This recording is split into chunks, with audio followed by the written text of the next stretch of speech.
Sa video na ito, malalaman mo kung bakit ang isang bagay na kasing inosente, kasing nakakapresko, at kasing malusog, tulad ng mga dalandan ay maaaring dahan-dahang naglalagay ng pressure sa isa sa pinakamahalagang organo sa iyong katawan, ang iyong mga bato. Marahil ay sinabihan ka sa buong buhay mo na ang mga dalandan ay purong kabutihan. Mayaman sa bitamina C, maganda para sa immunity. Mabuti para sa balat. Perpekto para sa almusal. Pero paano kung sabihin ko sa iyo na ang labis na paggamit ng malusog na prutas na ito ay tahimik na nakakastress sa iyong mga bato, lalo na kung hindi ka maingat? Ngayon, hindi tayo naghuhula. Hindi tayo nagkakalat ng takot. Binubuksan natin ang totoong agham. Maiintindihan mo kung paano nakakaapekto ang sobrang potassium sa ritmo ng puso. Malalaman mo kung paano ang sobrang bitamina C ay maaaring maging oxalates na bumubuo ng kidney stones. Matutuklasan mo kung bakit ang orange juice ay maaaring mas delikado kaysa sa mismong prutas. At sa wakas ay malalaman mo kung gaano karami ang sobra. Hindi ito tungkol sa pag-demonize sa mga dalandan. Ito ay tungkol sa pag-unawa sa mga limitasyon. Dahil narito ang katotohanan na hindi napapansin ng karamihan, ang iyong mga bato ay nagtatrabaho 24 oras sa isang araw nang hindi nagrereklamo.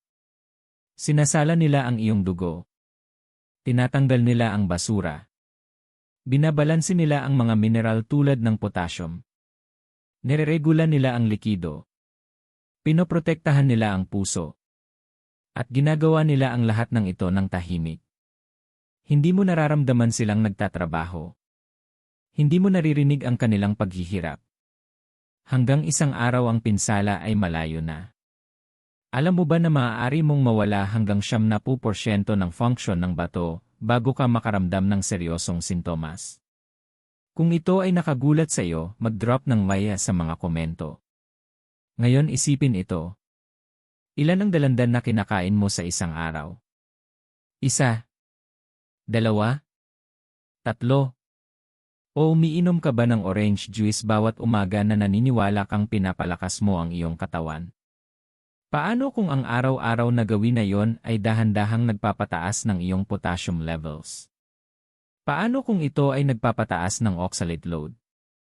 Paano kung tahimik nitong pinipilit ang iyong mga bato na magtrabaho ng mas mabigat kaysa sa dapat? Nagbabala ang mga eksperto sa nephrology na ang mga individual na may nabawasang kidney function, diabetes, o mataas na presyon ng dugo ay dapat mag-ingat sa mga pagkaing mataas sa potassium. At ang mga dalandan ay hindi mababa sa potassium. Maaaring mukhang walang masama, pero sa loob ng maliwanag na prutas na yon ay isang mineral na, kapag sobra, ay maaaring makaistorbo sa ritmo ng puso at maging delikado kapag hindi maayos na naalis ng mga bato. Ang video na ito ay lalo na mahalaga kung ikaw ay may diabetes. May mataas na presyon ng dugo. May kasaysayan ng kidney stones. Umiinom ng gamot para sa presyon ng dugo. O simpleng nagmamalasakit sa pangmatagalang kalusugan. Dahil mas madali ang pag-iwas kaysa sa paggamot. Isipin na matuklasan makalipas ang maraming taon na ang isang bagay na kinonsumo mo araw-araw nang hindi iniisip ay nag-ambag sa stress sa bato. Isipin na kailangan mo ng dialysis dahil ang maliliit na gawi ay hindi pinansin. Hindi iyon takot, iyon ay realidad para sa milyon-milyong tao sa buong mundo. Kung sumasang-ayon ka na ang maliliit na araw-araw na gawi ay tumutukoy sa pangmatagalang kalusugan, mag-drop ng file sa seksyon ng komento. Manatili hanggang sa huli dahil lalalim tayo higit pa sa ang dalandan ay mataas sa bitamina C.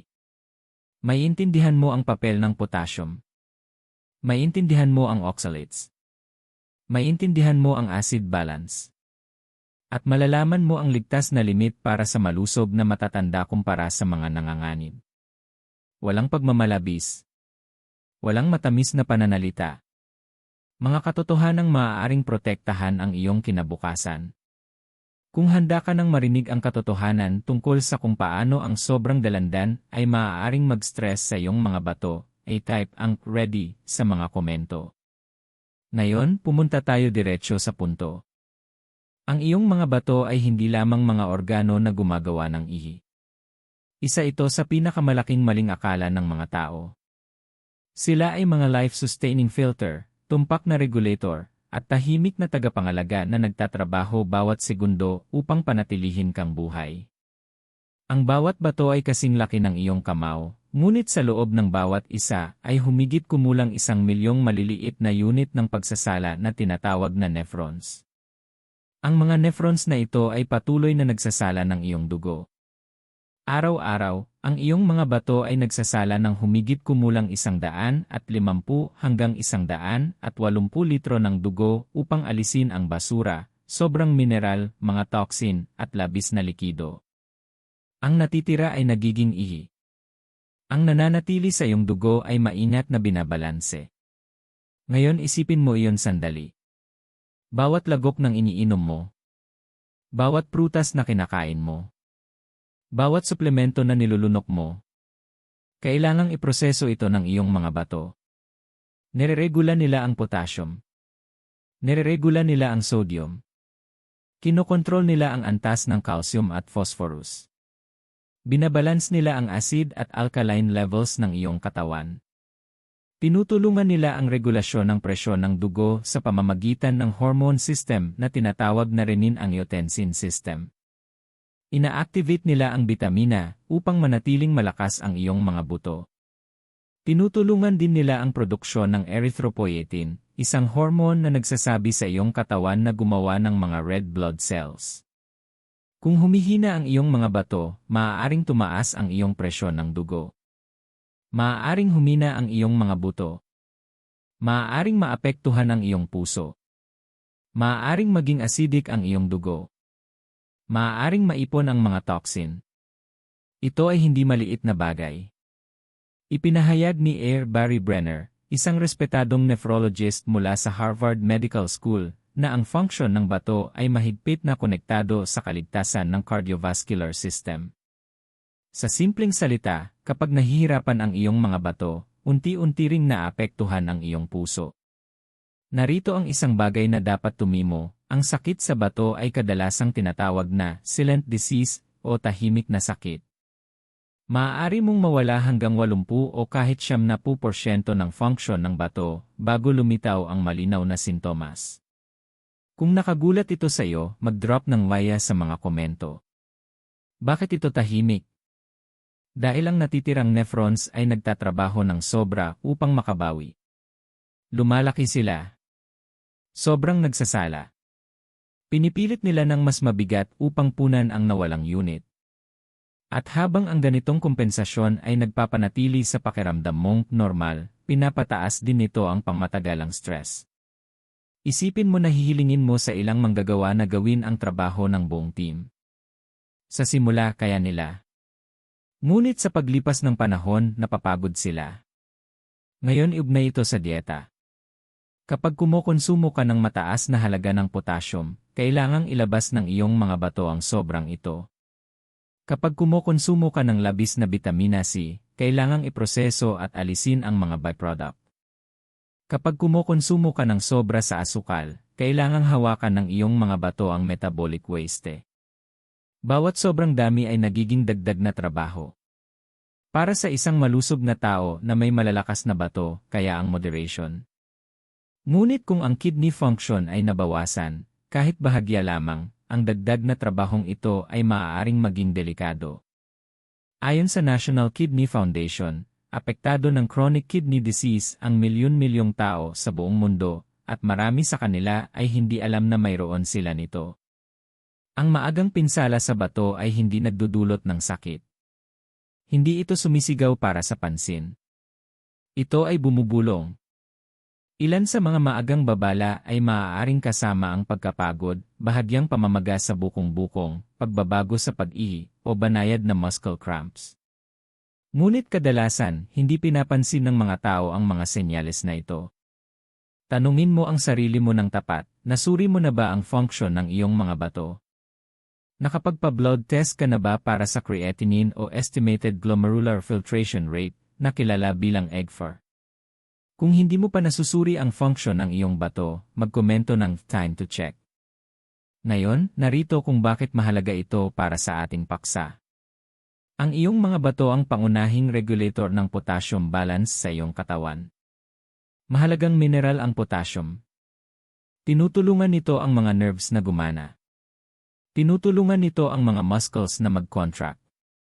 Tinutulungan nito ang puso na tumibok ng maayos. Ngunit ang sobrang potassium sa dugo, isang kondisyon na tinatawag na hyperkalemia, ay maaaring magdulot ng delikadong mga problema sa ritmo ng puso. Sino ang nag-aalis ng sobrang potassium? Ang iyong mga bato. Kung malakas sila, ginagawa nila ang trabaho ng tahimik. Kung mahina sila, maaaring maipon ang potassium. Kaya't ang pag-unawa sa function ng bato ay hindi optional. Ito ay fundamental. Kapag na-realize mo kung gaano kalaki ang responsibilidad ng dalawang maliliit na organo na ito, magsisimula kang respetuhin sila ng iba. Maiintindihan mo na kahit malulusob na pagkain, kapag sobra, ay maaaring maging pabigat. Hindi ito tungkol sa takot. Ito ay tungkol sa kamalayan. Kung naniniwala ka na ang iyong mga bato ay nararapat ng higit na atensyon, kaysa sa ibinigay mo sa kanila, mag-drop ng laya sa mga komento. Sa susunod na bahagi, lalaliman natin ang potassium, kung paano nakakadagdag ang mga dalandan sa iyong araw-araw na intake, kung gaano karami ang sobra, at sino ang dapat maging lalo na maingat. Manatili sa akin, dahil ang kaalamang ito ay maaaring protektahan ang iyong puso, ang iyong mga bato, at ang iyong kinabukasan. Kung ang ganitong tuwid at edukasyonal na nilalaman ay nakakatulong sa iyo na mas maunawaan ang iyong katawan, siguraduhing mag-subscribe sa gintong sustansya at manatiling may kaalaman. Ngayon pag-usapan natin ang totoong issue, ang potassium. Ang potassium ay hindi kaaway. Sa katunayan, isa ito sa pinakamahalagang mineral sa iyong katawan. Pinapahintulutan nito ang iyong mga nerves na magpadala ng signal. Pinapahintulutan nito ang iyong mga muscles na mag-contract. At pinakamahalaga, pinapahintulutan nito ang iyong puso na tumibok sa isang maayos at kontroladong ritmo. Kung wala ang potassium, imposible ang buhay. Pero narito ang bahagi na hindi nauunawaan ng maraming tao. Ang potassium ay dapat manatili sa isang napakaliit na saklaw sa iyong dugo. Hindi masyadong mababa. Hindi masyadong mataas. Kahit ang maliit na pagtaas lampas sa normal na saklaw ay maaaring maging delikado. Ang normal na antas ng potassium sa dugo ay karaniwang nasa pagitan ng 3.5 at 5.0 milliequivalents per liter. Kapag ito ay tumaas lampas doon, lalo na kapag lampas sa 5.5, nagsisimulang mag-alala ang mga doktor. Kapag mas mataas pa, maaari nitong guluhin ang electrical signals na kumokontrol sa pagtibok ng puso. Ang kondisyong ito ay tinatawag na hyperkalemia. Ang hyperkalemia ay maaaring magdulot ng panghihina ng kalamnan, pamamanhid o pangangatngat, hindi regular na tibok ng puso, pananakit ng dibdib, at sa malalang kaso, biglaang cardiac arrest. At narito ang kritikal na punto, ang iyong mga bato ang pangunahing tagapag-regulate ng potassium balance. Sa bawat pagkain mo ng pagkaing mayaman sa potassium, sinusala ng iyong mga bato ang sobrang ito at inilalabas sa pamamagitan ng ihi. Kung maayos ang kanilang function, pinananatili nila ang iyong antas na stable. Kung humina sila, maaaring dahan-dahang maipon ang potassium. Ngayon, isama natin ang mga dalandan sa larawan. Ang isang medium na dalandan ay naglalaman ng humigit kumulang 230 hanggang 240 mg ng potassium. Maaaring hindi ito tunog marami. Pero ano ang mangyayari kung kakain ka ng 3 dalandan? Mahigit 700 mg iyon. Paano kung inom ka ng malaking baso ng orange juice? Maaaring naglalaman ito ng potassium mula sa 3 o 4 na dalandan, minsan pa nga higit pa. At narito ang pagkakaiba, kapag umiinom ka ng juice, mabilis mo itong nakokonsumo. Walang fiber na nagpapabagal sa absorption. Mas mabilis na natatanggap ng iyong bloodstream ang potassium load na iyon. Kung malusog ang iyong mga bato, kadalasan kayang hawakan ng iyong katawan ang katamtamang dami. Pero kung ikaw ay may Chronic kidney disease. Diabetes. Mataas na presyon ng dugo. Heart disease. O umiinom ng NSAID inhibitors, ARBs, o potassium-sparing diuretics. Tumataas ang iyong panganib. Ipinahayag ni Ari George Bakris, isang espesyalista sa hypertension at bato, na ang mga pasyente na may nabawasang kidney function ay dapat maingat sa potassium intake dahil hindi epektibong naaalis ng kanilang katawan ang sobrang potassium. Kahit ang bahagyang kapansanan sa bato ay nagbabago kung paano hinahandle ang potassium. At narito ang isang bagay na hindi napapansin ng marami, ang pagbaba ng function ng bato ay hindi nangyayari agad-agad. Maaari itong mangyari ng dahan-dahan. Tahimik. Nang walang dramatikong sintomas. Kaya maaaring isipin ng isang tao na sila ay ganap na malusog habang ang kanilang kidney filtration rate ay unti-unting bumababa na. Kung sa tingin mo maraming tao ang nag-aakala na sila ay malusog nang hindi sinusuri, mag-drop ng maya sa mga komento. Ngayon isipin ang senaryong ito. Isang tao na may early-stage kidney disease ay kumakain ng saging, dalandan, umiinom ng orange juice, kumokonsumo ng kamatis, at marahil ay umiinom pa ng potassium supplements dahil narinig nilang good for the heart ang potassium. Tumataas ang kanilang intake araw-araw. Tahimik na nahihirapan ang mga bato. Dahan-dahang tumataas ang potassium sa dugo. Maaaring wala silang maramdaman sa simula. Pero kapag ang potassium ay naging labis na mataas, maaaring magsimulang mag-misfire ang puso. Nagiging unstable ang electrical conduction system. Sa mga emergency room, ang malalang hyperkalemia ay agad na tinatrato dahil maaaring maging fatal ito. Ito ang dahilan kung bakit ang balanse ay napakahalaga. Ayon sa National Kidney Foundation, ang mga individual na may sakit sa bato ay kadalasang inilalagay sa potassium-restricted diets, karaniwang nililimitahan ang intake sa humigit kumulang 2,000 hanggang 3,000 mg kada araw. Depende sa kanilang kondisyon. Hindi kailangan ng labis na pagkain upang maabot ang mga numerong iyon kapag pinagsama-sama ang maraming pagkaing mayaman sa potassium. At tandaan, ang dalandan ay hindi lamang ang pinagkukunan. Bahagi lamang sila ng mas malawak na dietary picture. Pero kapag labis ang pagkonsumo, lalo na bilang juice, maaari silang mag-ambag ng malaki. Kung naiintindihan mo na ang mga malusog na pagkain ay kailangan pa rin ng moderation, magkomento ng moderation matters. May isa pang layer dito. Ang antas ng potassium ay naimpluwensyahan hindi lamang ng intake, kundi pati ng gamot at hormonal balance. Ang ilang gamot sa presyon ng dugo ay nagpapababa sa kakayahan ng bato na alisin ang potassium ng epektibo. Kaya kahit normal ang intake, maaaring maging sobra sa ilang tao. Ito ang dahilan kung bakit hindi epektibo ang one-size-fits-all na payo. Maaaring kaya mong kumain ng 2 dalandan ng walang problema. Ang iba naman na may nabawasang kidney function ay maaaring kailangan pang limitahan sa kalahati ng 1 dalandan. Ganito talaga kapersonal ang kalusugan ng bato.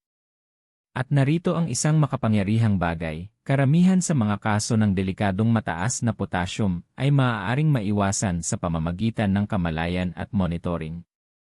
Ang isang simpleng blood test ay makapagsasabi ng iyong antas ng potassium. Ang isang simpleng kidney function test ay makapagsasabi kung gaano kahusay ang pagsala ng iyong katawan ng basura.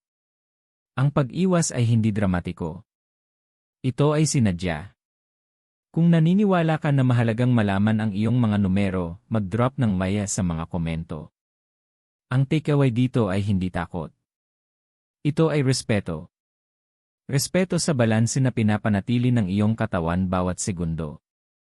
Respeto sa tahimik na trabaho ng iyong mga bato upang protektahan ang iyong puso. Respeto sa katotohanan na kahit ang natural na pagkain tulad ng dalandan ay may nutrients na kailangang maingat na i-regulate. Ang kakulangan ng potassium ay maaaring delikado. Ang sobra ay maaari ring delikado. Ang karunungan ay nasa balanse.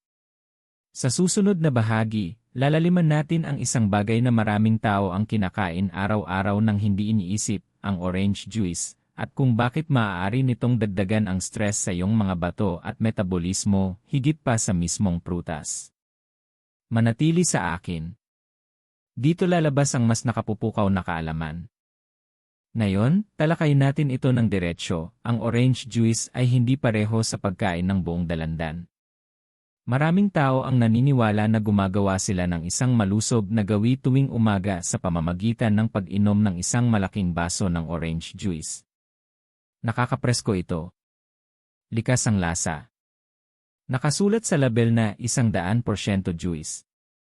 Pero ang katawan mo ay hindi tumutugon sa juice sa parehong paraan ng pagtugon nito sa buong prutas.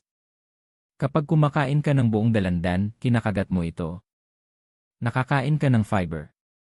Ang fiber na iyon ay nagpapabagal sa digestion. Pinapabagal nito ang absorption ng asukal sa dugo. Nagdudulot ito ng unti-unting pagtaas ng blood glucose. Pinaparamdam nitong busog ka. Kapag uminom ka ng orange juice, karamihan ng fiber ay nawala na. Ano ang natitira? Concentrated natural sugar, concentrated calories, at concentrated potassium, mabilis na naihahatid sa iyong bloodstream. Ang isang standard na baso ng orange juice ay maaaring naglalaman ng sugar na katumbas ng 3 hanggang 4 na dalandan. Pero kaya mo bang kumain ng 4 na buong dalandan sa isang upuan? Malamang hindi. Pupunuin ka ng fiber. Magbibigay ang katawan ng signal na sapat na. Tinatanggal ng juice ang natural na stop signal na yon. Ipinaliwanag ng paulit-ulit ni A. Robert Lustig, isang pediatric endocrinologist na kilala sa kanyang pananaliksik sa sugar metabolism, na iba ang kilos ng liquid sugar sa katawan. Kapag ang sugar ay iniinom sa likidong anyo, mabilis itong naa-absorb. Pinoproseso ng atay ang malaking bahagi ng sugar load na iyon, at sa paglipas ng panahon, ang paulit-ulit na spikes ay maaaring mag-ambag sa insulin resistance at metabolic stress. Ngayon iugnay natin ito sa kalusugan ng bato. Ang mataas na blood sugar ay sumisira sa mga blood vessel, kabilang ang maliliit na blood vessel sa iyong mga bato. Ang diabetes ay isa sa mga nangungunang sanhi ng sakit sa bato sa buong mundo. Kapag ang blood sugar ay nanatiling mataas sa loob ng maraming taon, nagiging scarred ang mga filtering units sa bato.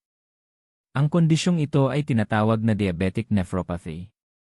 Kaya kung ang isang tao ay may diabetes o prediabetes at umiinom ng orange juice araw-araw sa pag-aakalang pinapalakas nito ang immunity, maaaring sila ay nagdudulot ng mas mataas na blood sugar spikes na lalo pang nagpapatindi ng stress sa bato. Kung napapaisip ka tungkol sa iyong araw-araw na juice habits, magkomento ng rethinking. May isa pang aspeto. Mabilis na naibibigay ng orange juice ang potassium. Hindi tulad ng buong prutas, kung saan pinapabagal ng digestion ang absorption ng mineral, pinapayagan ng juice ang mas mabilis na pagtaas ng blood potassium levels. Para sa isang taong may compromised kidney function, mas mahirap pamahalaan ang mas mabilis na load na ito. At narito ang mahalaga, maraming tao ang umiinom ng higit sa isang baso. Ang iba ay umiinom ng malalaking bote. Ang iba ay pinagsasama ang orange juice sa iba pang pagkaing mataas sa potassium, tulad ng saging o smoothies na may spinach at yogurt. Bigla, dumadami ang potassium load. Hindi ito pakiramdam na labis.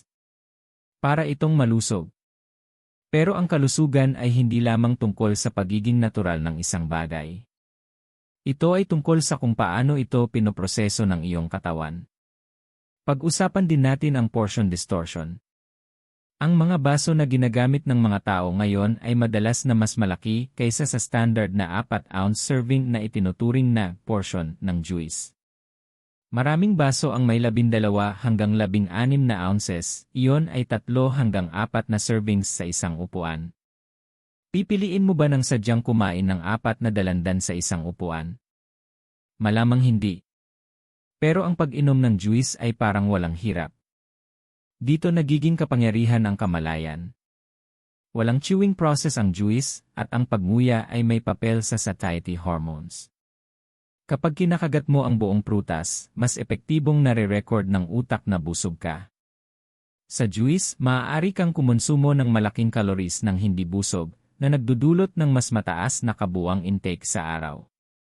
Kung sumasang-ayon ka na iba ang chewing ng buong prutas kaysa pag-inom nito, mag-drop ng via sa mga komento. Ngayon isipin ang kidney stones. Naglalaman ng orange juice ng bitamina Li sa katamtamang dami, sinusuportahan ng bitamina Su ang immune function. Pero sa mataas na dami, lalo na kapag pinagsama sa supplements, maaaring maging oxalate ang bitamina Ni sa katawan. Ang oxalate ay maaaring mag-bind sa calcium at mag-ambag sa pagbuo ng kidney stones sa mga taong prone dito. Ang pag-inom ng malaking dami ng orange juice araw-araw ay nagpapataas ng sugar at vitamin ni intake. Para sa mga prone sa stones, ang kombinasyong iyon ay maaaring hindi ideal. Hindi ito nangangahulugang ang orange juice ay lason. Nangangahulugan lang ito na dapat tratuhin ito bilang concentrated product, hindi casual na inumin. Ang tubig ay nag-hydrate sa iyong mga bato nang hindi nagdadagdag ng sugar o potassium. Ang juice ay nag-hydrate pero nagdadala rin ito ng metabolic load. Para sa mga malulusob na tao, ang paminsang maliit na baso ay maaaring ayos lang. Pero ang araw-araw na malalaking servings, lalo na kung pinagsama sa iba pang risk factors, ay unti-unting nagdaragdag ng stress sa metabolic at kidney systems. Ang susi muli ay moderation. Tanungin mo ang sarili mo ng tapat, umiinom ka ba ng juice dahil talagang kailangan mo ito o dahil na market bilang healthy? Hindi laging tugma ang marketing sa physiology. Kung naniniwala ka na maraming health rikia ang pinapagana ng marketing, magkomento ng e-awareness. Hindi iniintindi ng iyong mga bato ang labels. Tinutugon nila ang chemistry. Tinutugon nila ang mineral load. Tinutugon nila ang sugar concentration. At tandaan, ang stress sa bato ay madalas na tahimik. Hindi mo mararamdaman ang mas pinapahirapang pagsala ng iyong mga bato pagkatapos ng isang baso ng juice. Hindi mo mararamdaman ang bahagyang pagtaas ng potassium. Hindi mo mararamdaman ang insulin spike sa real time. Ngunit sa paglipas ng mga taon, maaaring mag-accumulate ang paulit-ulit na stress. Ang maliliit na gawi na inuulit araw-araw ang humuhubog sa pangmatagalang resulta. Sa susunod na bahagi, lalaliman natin ang oxalates at kidney stones, isang bagay na iniisip lang ng marami kapag nakararanas ng matinding sakit, ngunit bihirang isaalang-alang kapag pumipili ng kanilang pang-araw-araw na pagkain. Manatili sa akin. Ang susunod na bahagi ay maaaring baguhin kung paano mo titingnan ang natural na chemistry ng prutas magpakailanman. Ngayon pag-usapan natin ang isang bagay na bihira lamang iniisip ng mga tao hanggang maranasan nila ang isa sa pinakamasakit na karanasan sa medisina, ang kidney stones. Ang kidney stones ay hindi bihira. Sila ay nagiging mas karaniwan sa buong mundo. At ang pinakakaraniwang uri ay tinatawag na calcium oxalate stones. Para maintindihan ito, kailangan nating pag-usapan ang oxalates. Ang oxalates ay natural na compounds na matatagpuan sa maraming pagkain mula sa halaman. Hindi ito nakakalason sa sarili. Sa katunayan, ang katawan mo mismo ay gumagawa ng maliit na dami ng oxalate ng natural. Pero kapag ang antas ng oxalate sa ihi ay masyadong mataas at nagsama ito sa calcium, maaaring mabuo ang crystals. Sa paglipas ng panahon, ang mga crystals na ito ay maaaring lumaki at maging stones. Naglalaman ang dalandan ng oxalates. Hindi ito pinakamataas kumpara sa ibang pagkain tulad ng spinach, pero nakakadagdag pa rin ito sa kabuuang oxalate intake. At narito ang mahalagang bahagi, nagiging mas nakababahala ang oxalate intake kapag pinagsama sa ilang risk factors. Ipinaliwanag ni A. Fredko, isang espesyalista sa kidney stones, na ang pagbubuo ng bato ay hindi lamang tungkol sa isang pagkain. Ito ay tungkol sa concentration. Kapag naging concentrated ang ihi sa calcium, oxalate, at mababa ang fluid levels, nagiging perpekto ang kondisyon para sa pagbuo ng crystals. Ngayon isipin ang senaryong ito. Isang tao ang umiinom ng orange juice araw-araw. Kumukuha sila ng vitamin na supplements. Hindi sila umiinom ng sapat na tubig. Kumakain pa sila ng ibang pagkain na may oxalate. Sa paglipas ng panahon, tumataas ang antas ng oxalate sa ihi. Nagiging concentrated ang ihi. Tahimik na nagsisimulang mabuo ang mga crystals. Sa simula, wala silang nararamdaman. Ngunit isang araw, gumalaw ang bato. At kapag gumalaw ito, ang sakit ay maaaring maging matindi. Matulis, matinding pananakit sa ibabang likod o gilid. Pananakit na kumakalat sa tiyan o singit. Pagduduwal. Pagsusuka. Dugo sa ihi. Pawis.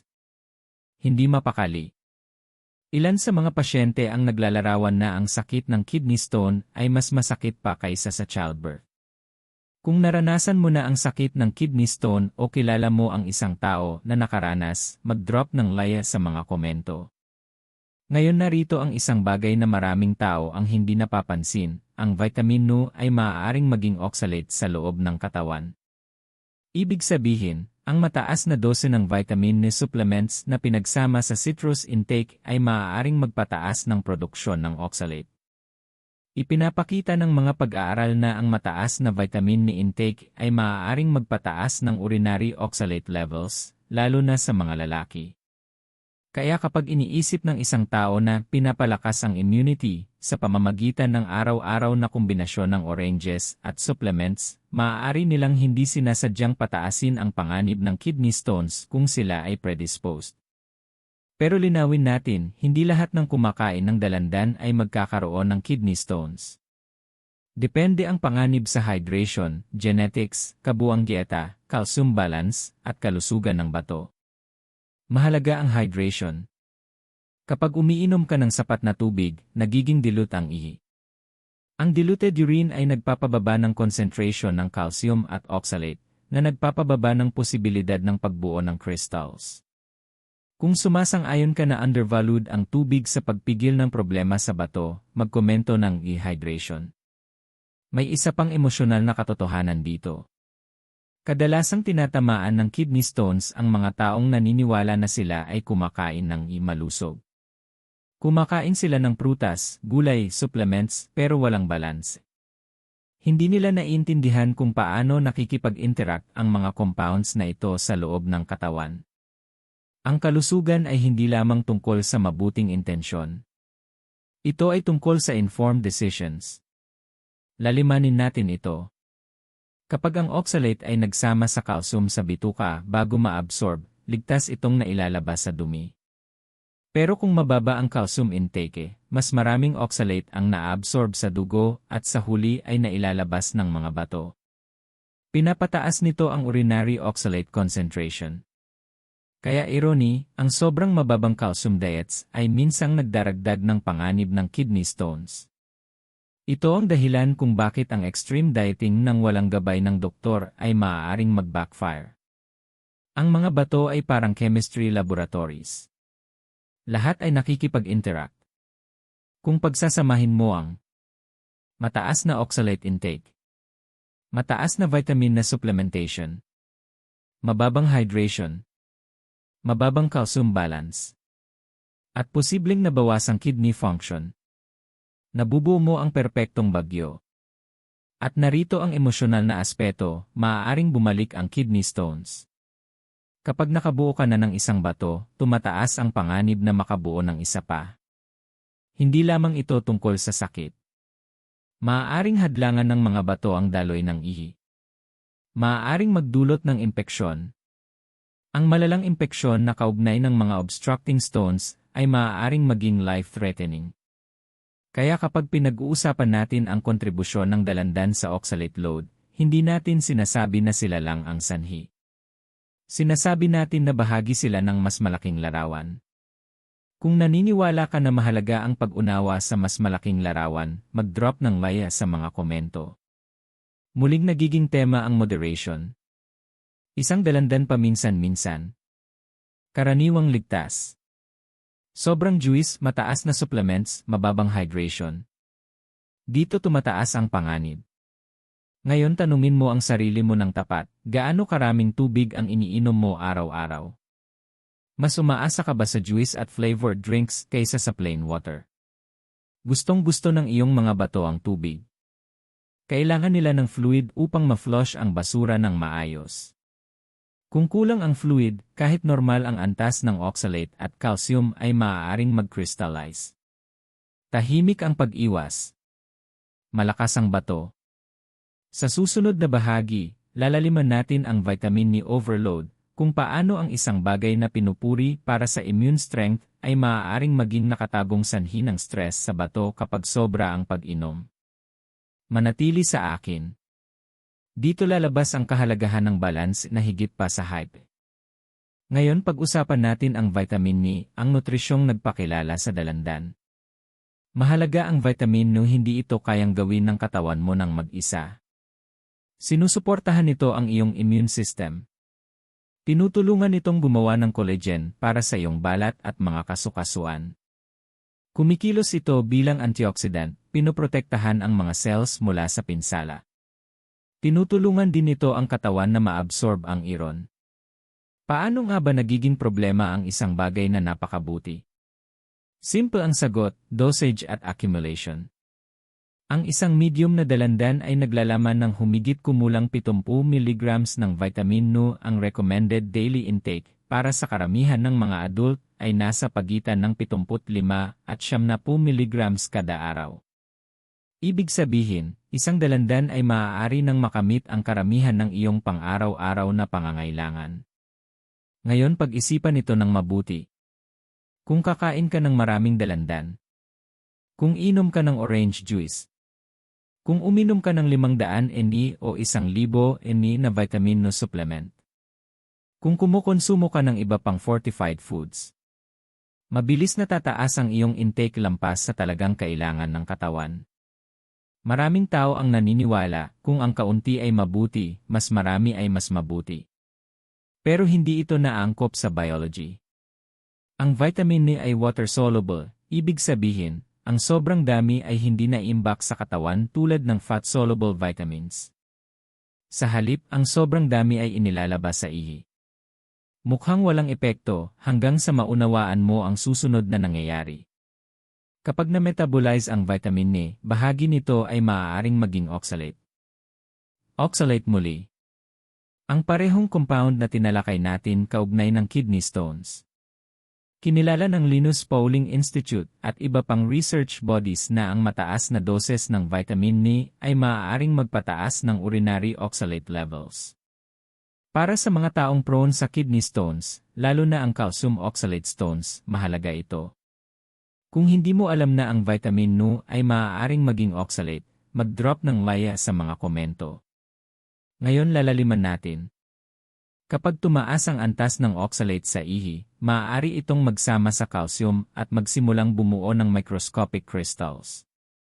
Sa simula, wala kang mararamdaman.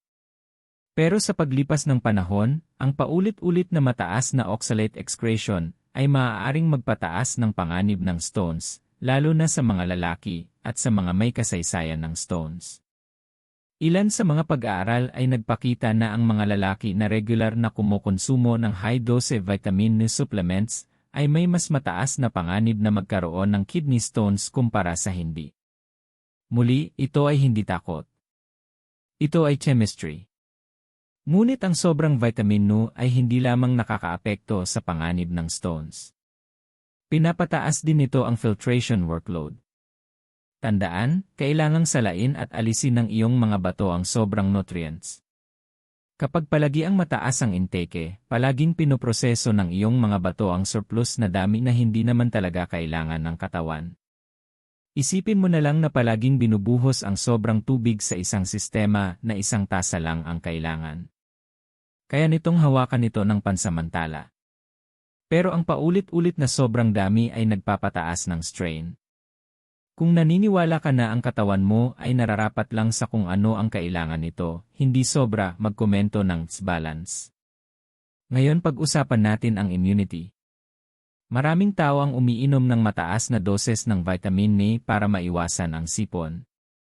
Pero ipinapakita ng research na para sa karamihan ng malulusob na tao, ang mega dosing ng vitamin No ay hindi makabuluhang nakakaiwas sa sakit. Maaaring bahagyang paikliin ang tagal, pero hindi ka nito ginagawang invincible. At narito ang emosyonal na katotohanan, minsan, ang mga tao ay umiinom ng malalaking supplements dahil sa takot. Takot na magkasakit. Takot sa pagtanda. Takot sa kahinaan. Ngunit ang lakas ay hindi nanggagaling sa sobrang dami. Nanggagaling ito sa balanse. Isang dalandan ay nagbibigay ng sapat na vitamin A para sa karamihan ng adult. Dalawang dalandan ay maaaring lumampas na sa pang-araw-araw na pangangailangan.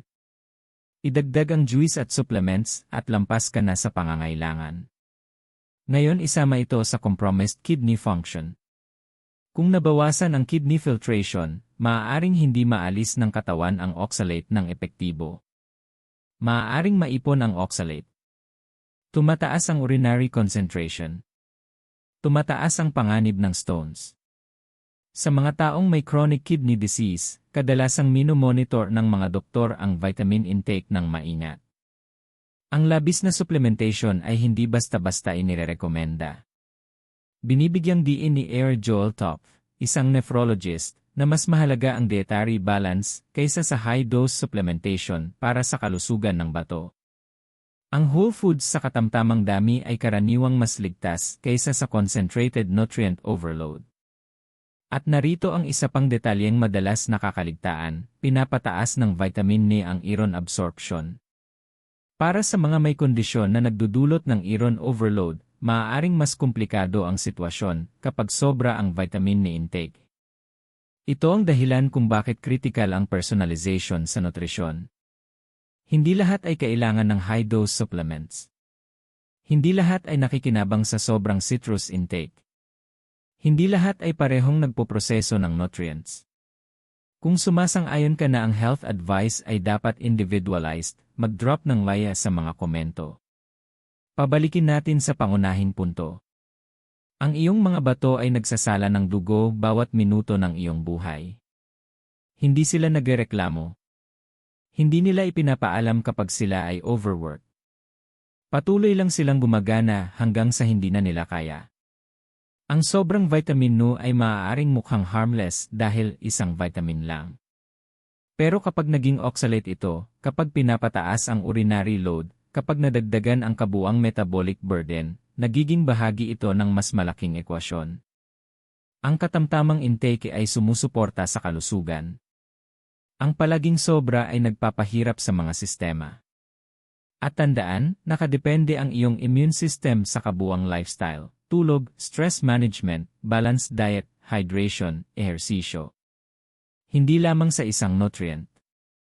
Sa susunod na bahagi, susuriin natin kung paano nakakaapekto ang acid load at mineral balance sa kidney strain, at bakit kahit ang mga prutas na mukhang harmless ay maaaring makaapekto sa maselan na balance na ito.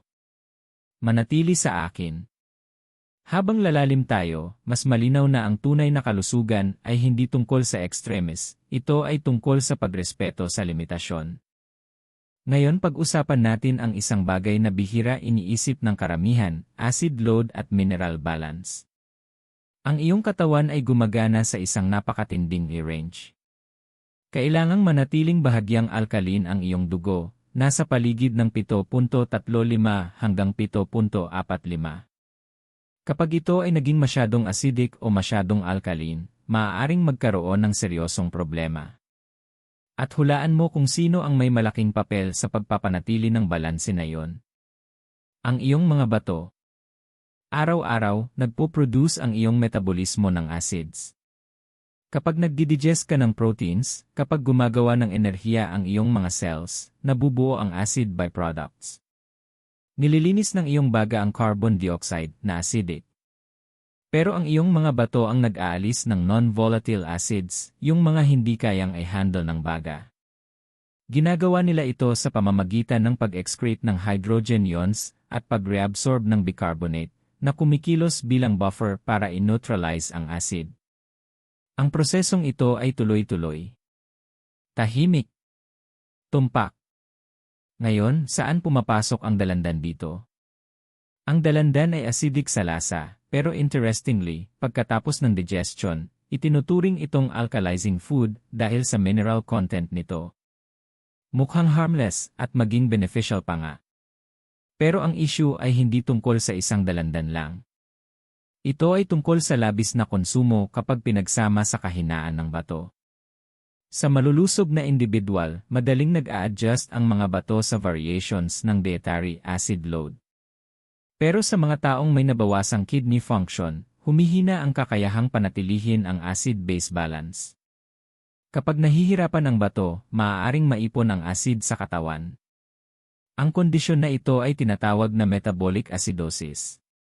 Ang chronic low-grade acidosis ay maaaring magpataas ng breakdown ng muscles, pahinaan ng mga buto, pabilisin ang progresyon ng kidney disease, magpataas ng inflammation. Ipinaliwanag ni Jeffrey Kraut, isang nephrologist na nag-aral ng metabolic acidosis, na kahit banayad na retention ng acid sa paglipas ng panahon ay maaaring magpalala ng chronic kidney disease outcomes. Ngayon isipin na idagdag ang constant dietary load, high-protein diets, high-processed foods, at malaking dami ng mineral-heavy fruits sa isang sistema na nahihirapang panatilihin ang balance. Kahit hindi ang dalandan ang pinakamataas sa acidic burden kumpara sa processed foods, ang sobrang konsumo nito ay nadadagdagan ang kabuang processing ng mineral at electrolytes. Dito lalalim ang usapan. Bawat mineral na kinokonsumo mo, potassium, sodium, calcium, magnesium, ay kailangang balansihin kaugnay ng iba. Pinamamahalaan ng mga bato ang symphony na ito. Sobrang potassium, ay excrete nila. Sobrang sodium, ay excrete nila. Sobrang acid, ay buffer at inaalis nila. Pero kapag bumaba ang kidney filtration rate, kahit bahagya, nagiging mas mahirap ang balancing act na yon. Kung naniniwala ka na ang katawan mo ay isang maselan na sistema na nangangailangan ng balanse, mag-drop ng laya sa mga komento. May isa pang layer, ang potassium mismo ay may papel sa acid-base balance. Sa metabolic acidosis, maaaring lumipat ang potassium mula sa loob ng cells papunta sa bloodstream. Maaari nitong palalain ang hyperkalemia. Kaya kapag ang isang tao ay may acid imbalance na at sobra ang konsumo ng high potassium foods, tumataas ang panganib. Nagiging chain reaction ito. Ang acid imbalance ay nakakaapekto sa distribusyon ng potassium. Ang mataas na potassium ay nakakaapekto sa ritmo ng puso. Ang kahinaan ng bato ay nakakaapekto sa parehong aspeto. Ito ay hindi dramatikong kwento. Ito ay physiology. Ngayon isipin ang mga taong may early-stage chronic kidney disease. Maaaring hindi nila maramdaman ang sintomas. Pero maaaring ipakita ng lab tests ang bahagyang pagbaba sa glomerular filtration rate. Ang kanilang mga bato ay nagko-compensate, nagtatrabaho ng mas mabigat para mapanatili ang balanse. Kapag ang mga individual na ito ay nag-adopt ng extreme diets, heavy fruit cleanses, excessive juicing, mega supplementation, maaaring hindi sinasadyang ma-overload ang sistemang siya na mismo ay nagko-compensate. Minsan ang extreme health trends ay maaaring mag-backfire. Kung sumasang-ayon ka na ang extreme diets ay may panganib, magkomento ng balance over extremes. Gawing emosyonal natin ito saglit. Isipin ang iyong mga bato bilang dalawang tapat na tagapangalaga sa pintuan ng iyong bloodstream. Sila ay nagsasala, nagsisort, nag-neutralize. Pinoprotektahan ng puso, utak at buto mo. Ngayon isipin na binibigyan mo sila ng mas maraming trabaho araw-araw, sobrang minerals, sobrang supplements, sobrang load, nang hindi tinitingnan kung paano sila nakakayanan. Hindi mo pa i-overload ang isang makina ng walang maintenance. Ngunit maraming tao ang nai-overload ang kanilang mga bato nang hindi man lang sinusuri ang function kahit isang beses sa isang taon. Ang simpleng blood tests, creatinine, eGFR, electrolyte levels, ay maaaring magsabi kung paano hinahandle ng mga bato ang pang-araw-araw na buhay. Kadalasang hindi napapansin ang acid-base imbalance hanggang sa magdulot ito ng pagkapagod, muscle wasting, o paglala ng kidney disease. Hindi ito sumisigaw agad. Ito ay bumubulong. At ang bulong na iyon ay tumitindi lamang kapag umunlad na ang pinsala. Kaya kapag pinag-uusapan natin ang dalandan at kidney stress, Hindi natin ini-isolate ang isang prutas bilang kontrabida. Ipinapakita natin ang cumulative load. Isang dalandan ay bihirang maging problema. Paminsan-minsang citrus ay karaniwang ligtas. Ngunit palagyang sobra, lalo na sa mga vulnerable na individual, ay nadaragdagan ang metabolic strain. Ang kalusugan ay hindi tungkol sa paglabel ng pagkain bilang mabuti o masama. Ito ay tungkol sa pag-unawa sa kapasidad. May kapasidad ang iyong mga bato. Ngunit ang kapasidad na iyon ay hindi walang hanggan. Kung naniniwala ka na ang pagrespeto sa limitasyon ng katawan ay karunungan, mag-drop ng maya sa mga komento. Sa susunod na bahagi, tutukoy natin kung sino ang dapat maging lalo na maingat, ang mga individual na pinakanasa panganib ng kidney stress mula sa sobrang potassium at citrus intake. Manatili sa akin. Dahil ang susunod na bahagi ay maaaring direktang makaapekto sa iyo o sa isang mahal mo. Ngayon pag-usapan natin ng diretsyo at malinaw, sino ang dapat maging sobrang maingat pagdating sa pagkain ng masyadong maraming dalandan. Hindi ito para sa lahat. May ilan na pwedeng regular na kumain ng dalandan ng walang seryosong panganib. Pero may iba na kailangang mag-ingat dahil iba ang paraan ng kanilang katawan sa pagproseso ng potassium, asukal, at acid. Una, mga individual na may chronic kidney disease, Ang chronic kidney disease ay nangangahulugang ang mga bato ay hindi nagsasala ng dugo ng kasing epektibo ng dapat. Maaari itong umunlad ng dahan-dahan sa loob ng maraming taon. Sa mga unang yugto, maaaring walang sintomas.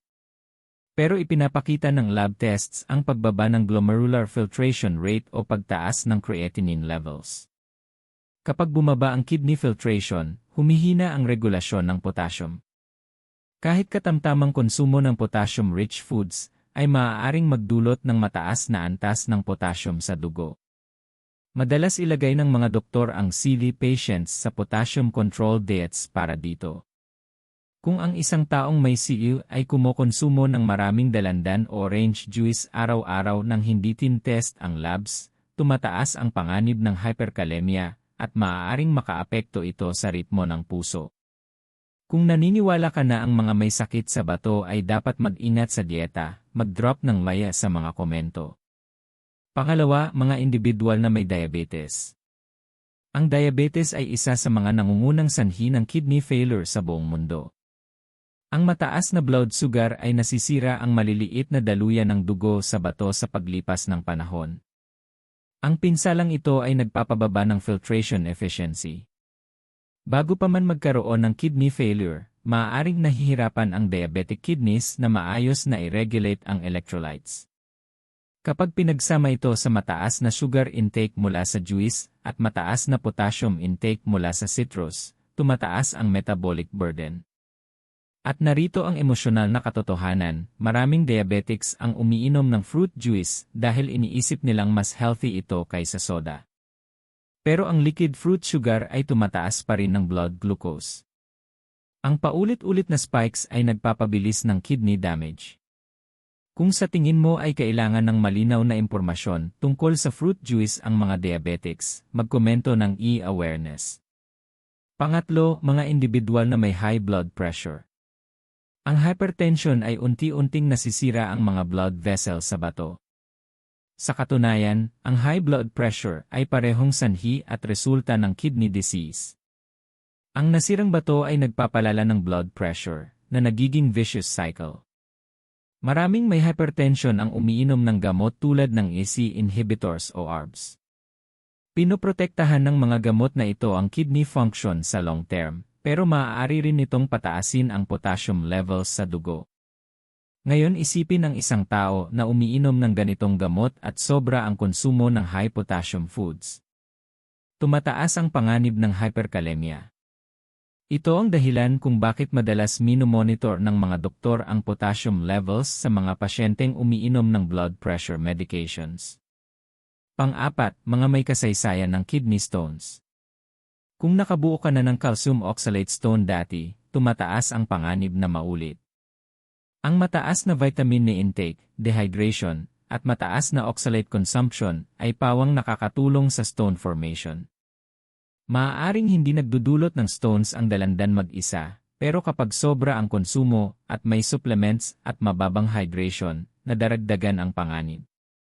Kung naranasan mo na ang kidney stones, alam mo na ang sakit ay hindi malilimutan. Panglima, mga may heart rickets disorders. Ang puso ay umaasa sa stable potassium levels para mapanatili ang electrical conduction. Kahit bahagyang pagtaas ng potassium ay maaaring makaapekto sa ritmo sa mga vulnerable na individual.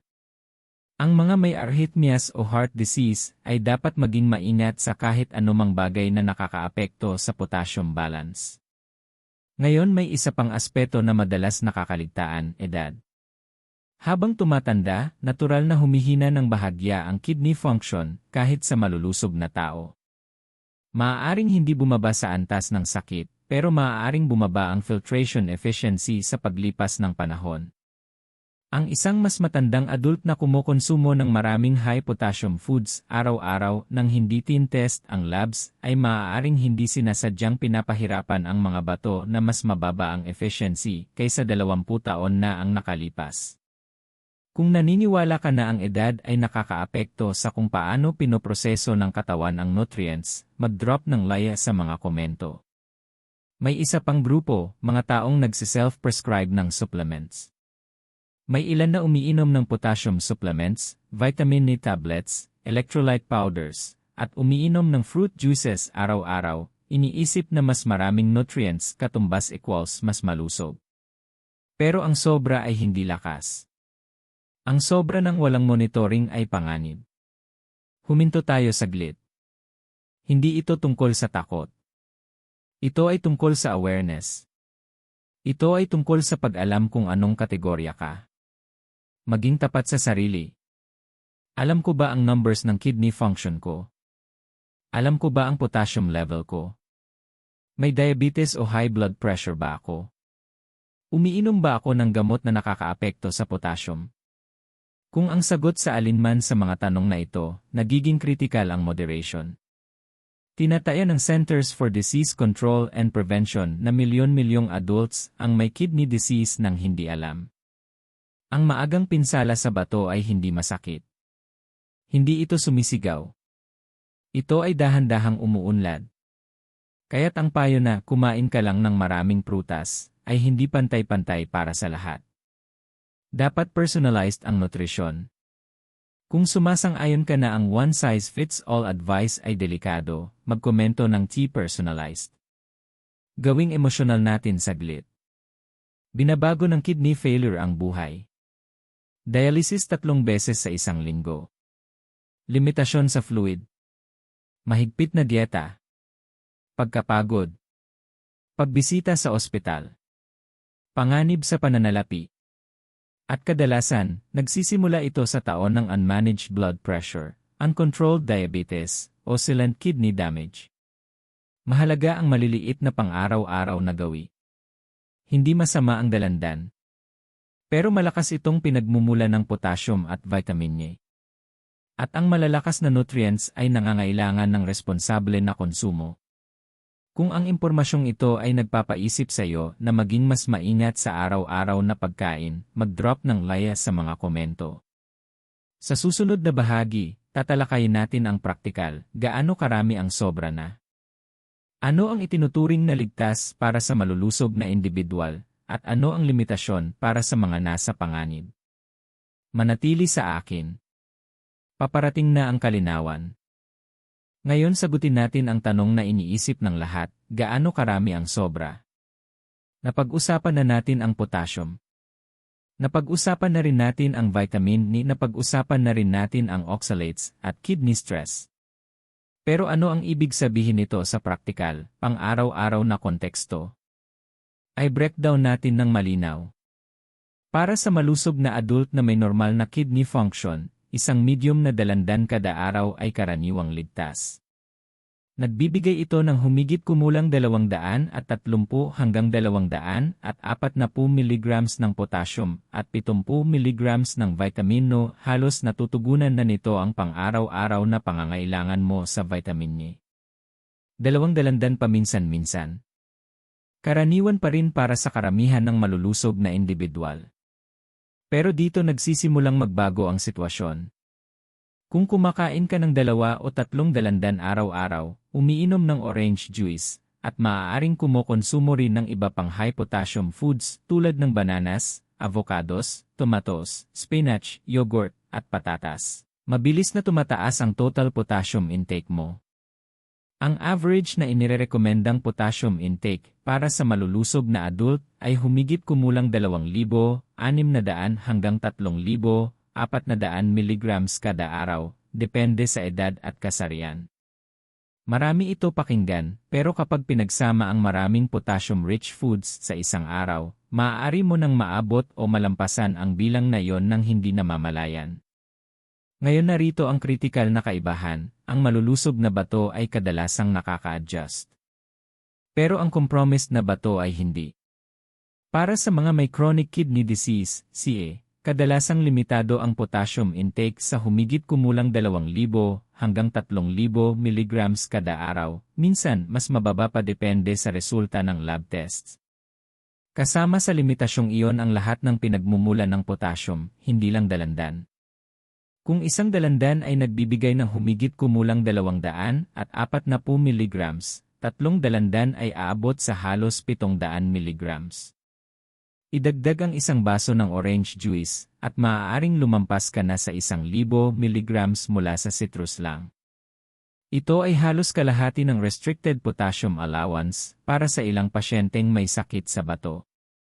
Kung nagulat ka kung gaano kabilis na daragdagan ang potassium, mag-drop ng laya sa mga komento. Ngayon pag-usapan natin ang juice. Ang standard small serving ng orange juice ay humigit kumulang 4 ounces. Pero karamihan ng tao ay bumubuhos ng 8 hanggang 16 na ounces sa isang baso. Maaari itong maglaman ng juice ng 3 hanggang 4 na dalandan, minsan higit pa.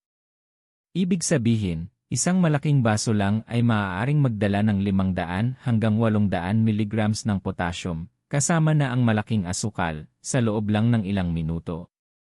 Maging tapat sa sarili, gaano kalaki ang baso mo kapag umiinom ng orange juice? Mahalaga ang laki ng portion.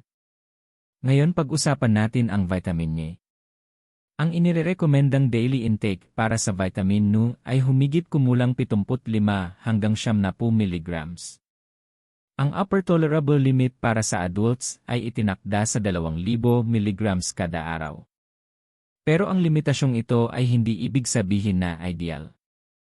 Ibig sabihin nito ay maximum bago tumaas ang panganib. Ang pag-inom ng 1,000 mg araw-araw sa pamamagitan ng supplements habang regular na kumukonsumo ng citrus ay maaaring makataas ng malaki ang urinary oxalate levels sa mga susceptible na individual.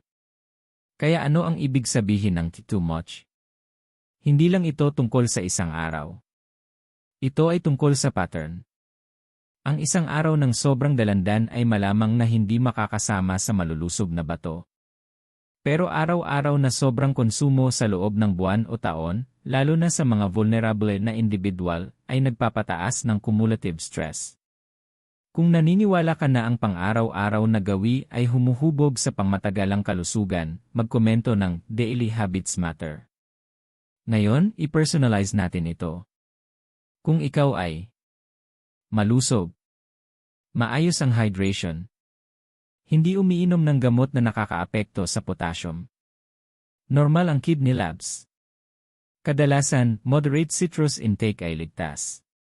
Pero kung ikaw ay may CAA, may diabetes, may high blood pressure, may history ng kidney stones, umiinom ng EC inhibitors, ARBs, o potassium-sparing diuretics, kahit katamtamang sobra ay maaaring maging delikado. Kaya mahalaga ang testing. Ang simpleng blood test para sukatin ang creatinine, estimated glomerular filtration rate, EGFR, at serum potassium ay makakapagsabi kung paano hinahandle ng bato mo ang dieta mo. Kung wala kang numbers, huhulaan ka lang. At ang paghula pagdating sa kidney health ay hindi matalino. Kung naniniwala ka na ang pagkakakilala sa iyong numbers ay makapangyarihan, mag-drop ng via sa mga komento. Narito ang isa pang praktikal na panuntunan, kumain ng prutas, huwag uminom lang ng prutas. Ang whole fruit ay may fiber na nagpapabagal ng absorption at nagpapababa ng sugar spikes. Tinanggal ng juice ang natural na brake system na yon. Kung gusto mo ng dalandan, kumain ng buo at limitahan ang dami kaysa uminom ng maraming baso ng juice. Isa pang prinsipyo, iba-ibahin ang prutas. Huwag umasa sa isang high-potassium fruit araw-araw. Mag-rotate ng options. Mahalaga ang balanse. At hydration, uminom ng sapat na tubig. Ang tamang hydration ay tumutulong sa bato na i-flush ang sobrang minerals at nagpapababa ng panganib ng stones. Ngayon pag-usapan natin ang isang emosyonal na aspeto. Maraming tao ang nag-iisip lang ng limitasyon kapag may sakit na. Pero ang prevention ay tungkol sa pagrespeto sa limitasyon bago magsimula ang sintomas. Ang sobra ay hindi lang tungkol sa dami. Ito ay tungkol sa konteksto. Ito ay tungkol sa iyong personal na kalusugan. Ito ay tungkol sa iyong lab results. Ito ay tungkol sa dalas. Kung kakain ka ng 3 dalandan paminsan-minsan, iba yon kaysa kakain ka ng 3 dalandan araw-araw sa loob ng maraming taon. Ang consistency ay naglilikhang resulta. Magtatanong ako ng diretsyo, ilang dalandan ang kinakain mo bawat araw sa karaniwan? Maging tapat. I-drop ang numero sa mga komento. Hindi para husgahan. Hindi para ikahiya. Pero para taasan ang awareness. Ang awareness ang unang hakbang tungo sa proteksyon. Sa susunod na seksyon, pag-uusapan natin ang warning signs. Ano ang hitsura ng kidney stress? Anong sintomas ang hindi dapat baliwalain? Dahil minsan, ang katawan ay bumubulong bago sumigaw. Manatili sa akin. Ang susunod na bahagi ay maaaring maprotektahan ka mula sa pagbaliwala sa mga maagang senyales. Ngayon pag-usapan natin ang isang seryosong bagay, mga babalang senyales. Dahil narito ang katotohanan, ang kidney stress ay hindi palaging nagsisigaw. Kadalasan, ito ay bumubulong muna. At kung baliwalain mo ang bulong na yon, sa huli ay sisigaw ito. Ang problema, maraming maagang sintomas ng kidney ay banayad at hindi dramatiko. Hindi ka nito itutulak tumakbo sa emergency room. Naghahalo lamang sa pang-araw-araw na buhay. Ngunit banayad ay hindi nangangahulugang ligtas. Isa sa maagang senyales ay persistent fatigue, palagiang pagod.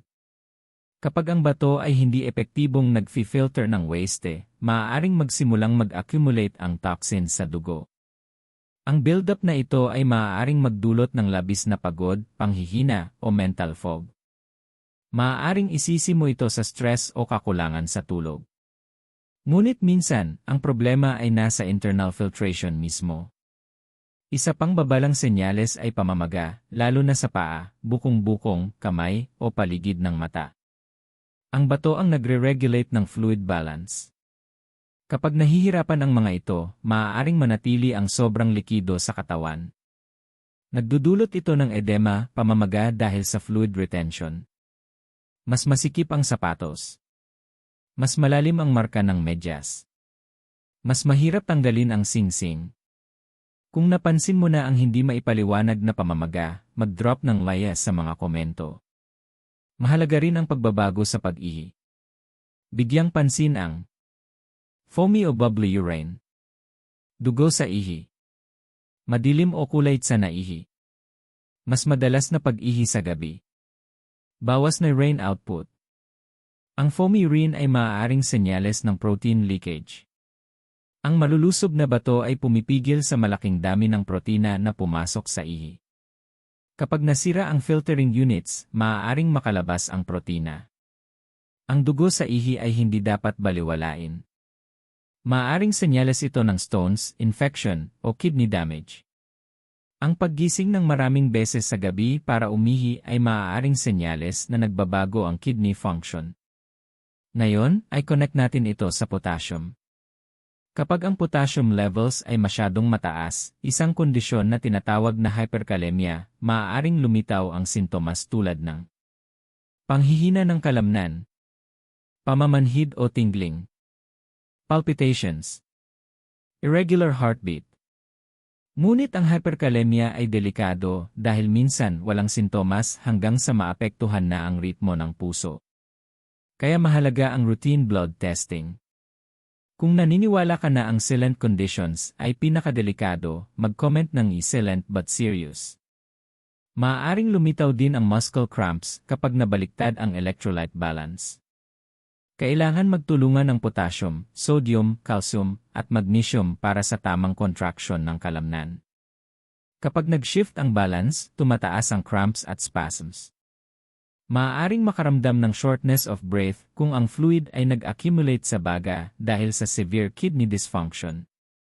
Maaaring lumitaw ang persistent nausea o pagkawala ng gana sa pagkain kapag nag-accumulate ang waste products sa bloodstream.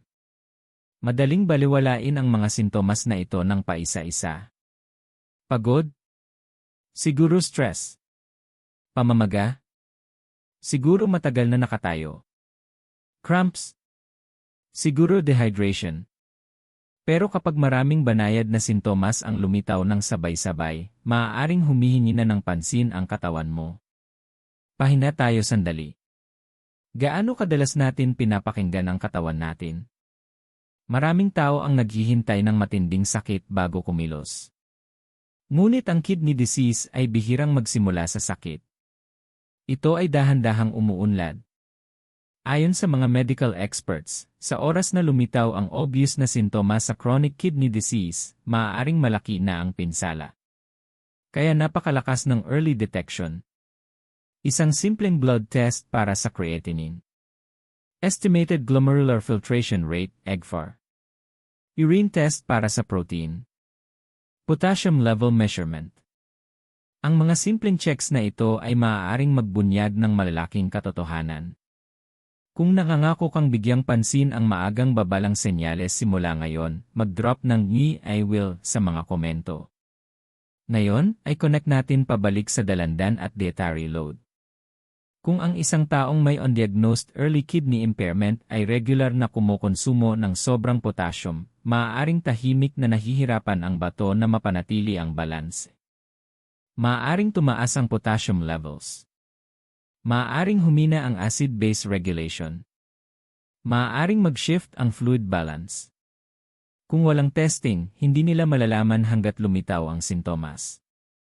Ito ang dahilan kung bakit moderation ay proteksyon. At narito ang isang emosyonal na katotohanan, maraming tao ang nadidiskubre na may kidney disease sa routine testing para sa ibang dahilan. Hindi nila hinahanap ang kidney problems. Akala nila ay ayos lang sila. Isipin kung gaano kaiba ang resulta kung mas maaga natutunan ang awareness. Ang katawan mo hindi ka traidor. Ito ay nagbibigay ng senyales. Ang tanong ay, pinapakinggan mo ba? Pamamaga. Pagod. Pagbabago sa ihi.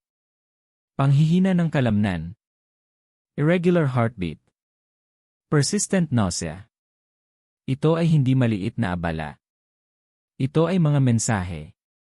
Kung naniniwala ka na karapat-dapat bigyang pansin ang katawan bago ang krisis, mag-drop ng via sa mga komento. Sa susunod na seksyon, pag-uusapan natin kung paano ligtas na masiyahan sa dalandan, praktikal na hakbang na pwede mong gawin agad, walang takot, walang labis, ngunit may karunungan. Manatili sa akin. Ang proteksyon ay nagsisimula sa kaalaman at tamang pagpili. Ngayon, dalhin natin ang balanse sa pag-uusap na ito. Pagkatapos ng lahat ng napag-usapan natin, potassium, oxalates, vitamin E overload, kidney strain, maaaring iniisip mo, dapat ba akong tumigil sa pagkain ng dalandan ng tuluyan? Hindi. Ang layunin ay hindi takot. Ang layunin ay karunungan. Ang dalandan ay naglalaman ng mga benepisyong nutrisyonal. May fiber, antioxidants, vitamin E, folate, at mga natural na compound na sumusuporta sa kalusugan. Para sa karamihan ng malulusog na individual, pwede itong bahagi ng balanced diet. Ang susi ay kung paano mo ito kinokonsumo at gaano karami. Unang prinsipyo, kainin ang prutas, huwag inumin. Ang buong dalandan ay may fiber. Pinapabagal nito ang pagsipsip ng asukal, pinapabagal ang pagtaas ng blood glucose, at sumusuporta sa digestive health. Pinipigilan din nito na makakain ka ng sobra sa isang upuan dahil ang pagmuya ay nagpapadala ng fullness signals. Ang juice ay inaalis ang proteksyon na fiber na ito. Pinapabilis nito ang pagsipsip ng asukal at potassium. Kung gusto mo ang dalandan, pumili ng buong prutas sa karamihan ng oras. Kung naniniwala ka na mas mabuti ang buong pagkain kaysa sa processed na bersyon, mag-drop ng maya sa mga komento. Ikalawang prinsipyo, bantayan ang dalas, hindi lang ang dami. Isang dalandan paminsan-minsan ay bihirang maging problema sa malulusob na bato. Dalawa paminsan-minsan. Karaniwang okay rin. Ngunit ang araw-araw na malaking dami, lalo na kung pinagsasama sa ibang high-potassium foods, ay pwedeng tumaas ang kabuuang load. Mag-isip sa paraan ng rotation. Sa halip na kumain ng dalandan araw-araw, ipagpalit sa mga prutas na mababa sa potassium gaya ng mansanas, berries, ubas, o peras. Ang pagkakaiba-iba ay nagpapalaganap ng mineral load at nagpapabawas ng repetitive strain. Ang kalusugan ay umuunlad sa diversity. Ikatlong prinsipyo, manatiling hydrated. Ang tubig ay isa sa pinakamakapangyarihang kasangkapan para sa proteksyon ng bato. Ang tamang hydration ay nagdudulot ng ihi, nagpapababa ng risk sa kidney stones, at sumusuporta sa maayos na pag-aalis ng waste. Kung kumukonsumo ka ng mga pagkain na may oxalates o mataas sa potassium, mas mahalaga ang hydration. Maraming tao ang maling nasusukat ang dami ng tubig na kanilang iniinom. Ang juice, kape, at soft drinks ay hindi kapalit ng tubig sa parehong protective na paraan. Kung naniniwala ka na ang tubig ay gamot para sa bato, mag-comment ng i-hydrate. Ika-4 na prinsipyo, iwasan ang stacking excess. Mag-ingat sa pagsasama ng maraming high-potassium sources sa isang pagkain. Halimbawa, almusal na may orange juice, saging, yogurt, at avocado toast ay malaking potassium load sa isang upuan. Ang pag-ikot ng pagkain sa buong araw at pagbalance sa mga low-potassium foods ay nakababawas sa biglaang pagtaas ng mineral levels. Ika-5 prinsipyo, mag-ingat sa supplements. Kung regular ka ng kumakain ng prutas at gulay, maaaring hindi mo kailangan ang high-dose vitamin no supplements. Hindi palaging mas marami ang mas mabuti. Sa katunayan, ang labis na vitamin No ay pwedeng tumaas ang urinary oxalate levels sa ilang tao. Bago uminom ng supplements ng regular, lalo na sa mataas na dosis, mabuting kumonsulta sa healthcare provider, lalo na kung may kidney concerns ka. Ika-6 na prinsipyo, kilalanin ang iyong numero. Kahit pakiramdam mo ay malusog ka, ang periodic lab tests ay maaaring magpakita kung gaano kahusay ang paggana ng iyong bato. Creatinine, EGFR, potassium levels, urine tests. Ito ay nagbibigay ng insight kung paano hinahandle ng katawan mo ang daily dietary intake. Ang mga eksperto sa integrative health gaya ni Andrew Weil ay nagbibigay diin sa balanced whole food nutrition kaysa sa extreme supplementation. Mas maayos ang katawan kapag ang nutrients ay galing sa iba't ibang moderate sources, hindi sa concentrated excess. Ika-7 prinsipyo, i-personalize ang iyong diet. Kung may chronic kidney disease, diabetes, high blood pressure, o history ng kidney stones, maaaring iba ang dietary guidelines mo kumpara sa iba. Sa mga kaso na yon, kahit moderate na orange intake ay dapat ay discuss sa healthcare professional. Ang nutrisyon ay hindi one size fits all. Sandaling emosyonal na pause. Ang kalusugan ay hindi tungkol sa pag-aalis ng saya sa pagkain. Ito ay tungkol sa pagprotekta sa hinaharap habang tinatamasa ang kasalukuyan. Ito ay tungkol sa pag-unawa sa limitasyon ng katawan at pagrespeto dito. Isipin mo ang mga dekada ng buhay na may malalakas na bato dahil pinili mong maging moderate sa halip na sobra. Isipin mo ang pag-iwas sa mga komplikasyon na pwede sanang na-prevent dahil pinansin mo ito ng maaga. Ang maliliit na adjustments ngayon ay makakaiwas sa malalaking interventions sa hinaharap.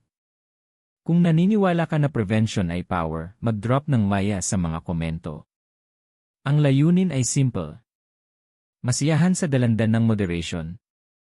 Piliin ang buong prutas kaysa juice. Iwasan ang labis na supplementation. Manatiling hydrated. I rotate ang fruit choices. I monitor ang health markers. Ito ay hindi restrictive living. Ito ay intelligent living. Ang dalandan ay hindi kaaway. Sobra ang problema. Imbalance ang problema. Pagwawalang bahala sa personal health conditions ang problema. Karunungan ang solusyon. Sa huling seksyon, tatalakayin natin ang emosyonal na realidad ng kidney failure at bakit ang pagrespeto sa maliliit na daily habits ay makakaprotekta hindi lang sa iyong bato, kundi sa buong hinaharap mo. Manatili sa akin. Ang huling mensahe ay hindi tungkol sa takot. Ito ay tungkol sa responsibilidad. Ngayon, hayaan mong tanggapin ito ng malalim. Ang kidney failure ay hindi lamang isang medical na kondisyon. Ito ay isang pangmatagalang pagbabago sa buhay. Kapag pumalya ang mga bato, ang buhay ay umiikot sa mga makina. Dialysis 3 beses sa isang linggo. Oras na nakakabit sa device na gumagawa ng trabaho ng bato ng tahimik. Limitasyon sa likido. Striktong dieta. Patuloy na pagmamanman. Pagkapagod na hindi nawawala kahit nakatulog ka. Apektado ang trabaho. Apektado ang pamilya. Apektado ang kalayaan. At para sa maraming tao, hindi ito nagsimula sa malakihang pangyayari. Nagsimula sa maliit, paulit-ulit na gawi. Hindi kontroladong presyon ng dugo. Hindi pinapansin na blood sugar. Labis na pagkain ng ilang uri ng pagkain. Kawalan ng regular na pagsusuri. Mga taon ng pag-aakalang mabuti naman ako. Ang mga bato mo ay hindi sumisigaw sa umpisa. Bumubulong sila. At ngayon, ang buong pag-uusap tungkol sa dalandan ay hindi tungkol sa paninira sa isang prutas. Ito ay tungkol sa pag-unawa kung paano ang kahit malusob na bagay ay pwedeng maging mapanganib kapag sobra. Sobrang potassium pwedeng magpahirap sa mahihinang bato. Sobrang vitamin ni pwedeng tumaas ang oxalate production.